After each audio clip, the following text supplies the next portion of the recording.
Kyiv पर हमले के बाद यूक्रेन का भी बदला सामने आया। रूस के सीमावर्ती इलाकों में यूक्रेन ने भी बमबारी की।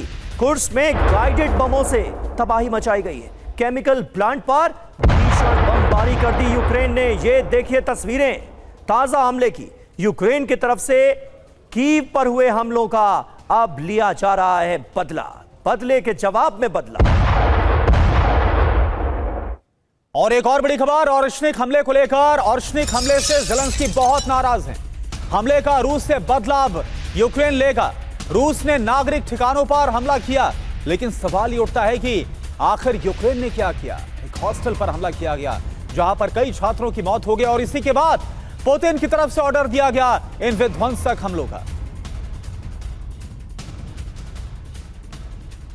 और वहीं कीव में हमले वाली जगह पहुंचे हैं ज़ेलेंस्की। रूसी हमले में नुकसान का लिया गया है जायजा। रिहायशी स्कूल की इमारत में तबाही दिखी, तो रिहायशी इलाके और स्कूल की इमारत में जो तबाही है उसका मुआयना किया गया है। तस्वीरें आपके सामने।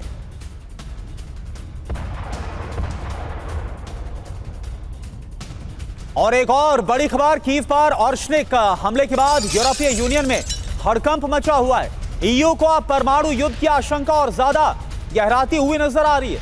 ईयू के विदेश नीति के चीफ काजा कलास ने कहा है परमाणु युद्ध भड़काना चाहता है रूस। इस बात की संभावना अब ईयू की तरफ से जाहिर की जा रही है।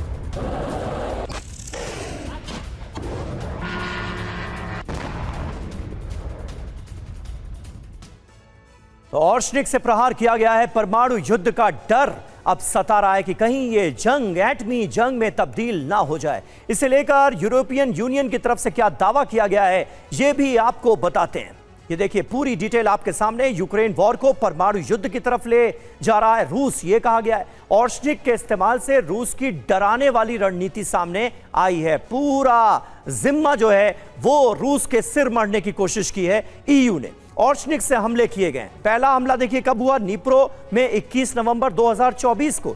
दूसरा हमला होता है लवीव में 9 जनवरी 2026 को। और अब तीसरा हमला अंजाम दिया गया है 24 मई 2026 को। और लुहांस्क में जिस तरह से एक स्कूल को टारगेट किया गया था उसका रूस ने बदला लेने की बात कही है। पश्चिमी देशों में बड़ा खौफ है। ओरशनिक मिसाइल को रोक पाना बहुत मुश्किल है, ये है इसकी वजह। टकराव बढ़ा तो पश्चिमी देश भी रूस के टारगेट पर आ जाएंगे, ये खतरा बरकरार है। यूक्रेन को हथियार सप्लाई करने से रूस नाराज है। पोलैंड में अमेरिकी तैनाती से भी रूस में खासा आक्रोश देखने को मिल रहा है।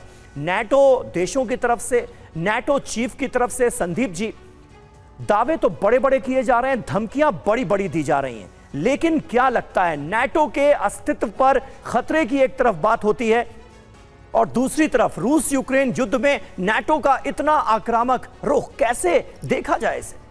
लेकिन नाटो में जो बिखराव है, जो डिवीजन है, मुझे लगता है इतिहास में ऐसा कभी रहा नहीं है।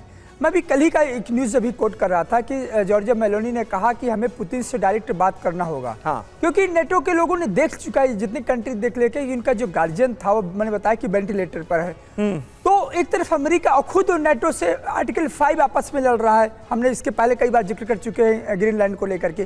तो नेटो में जो डिवीजन है और इस समय जेलेंस्की का फ्रस्ट्रेशन ये है कि जो इसको लगातार अमेरिका से इकोनॉमिक असिस्टेंस मिल रहा था और जेलेंस्की आराम से अपना बड़े टाइम काट रहे थे, वो बंद हो चुका है। अब उनको लगता है कि मिलने वाला कहाँ से है। तो ये एक जो बेचैनी है, इस पूरे के पूरे सिचुएशन के लिए जेलेंस्की जिम्मेदार है। आप देखिए पिछले 2 सालों से लगातार रशिया यूक्रेन वॉर एक फेज आउट हो रहा था। धीरे धीरे एक ये आप कह सकते हैं कि जो वॉर का जो चरम था वो फेज हट गया था। लेकिन फिर से जेलेंस्की को लगा कि मेरा जो रेलेवेंस है वो खत्म हो रहा है। और इसके बाद से फिर उन्होंने क्या किया कि ईयू के कंट्री को झोंक दिया वहां पर। अब ईयू स्पेशली जो नाटो के कंट्री इस बात को लेकर परेशान है कि हम रक्षा किसी करें, अमेरिका से रक्षा अपनी करें कि ईरान से करें कि यूक्रेन से करें कि रशिया से करें। तो मुझे लगता है कि डिप्लोमेटिकली सबसे पहले जेलेंस्की को बैठकर समझाना पड़ेगा कि देखिए रशिया से मत भिड़िए। क्योंकि अब पहला ही कटक अभी बताया कि क्यों जिस दिन पुतिन ने चाह लिया, उस दिन क्यों पर जहां चाहेगा वहां मार सकता है। और ये ओरशनिक जो मिसाइल का भी जो टेस्ट किया गया, अटैक किया गया, मुझे लगता है ये सबसे अच्छा एग्जाम्पल है। तो इसलिए दहशत है।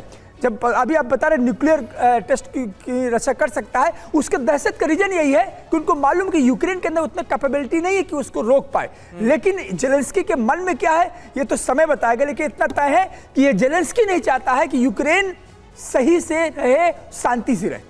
बिल्कुल, और ये बहुत सही कहा संदीप सर आपने कि और रही बात जो यूरोप के खतरे की, जो नेटो अमेरिका माइनस जो बाकी नेटो कंट्रीज खतरा रूस को लेकर दिखा रहे या फिर युद्ध की तैयारियों की खबरें आती है, क्या ताकत है अगर रूस से उसकी तुलना की जाए, ये सब जानते हैं।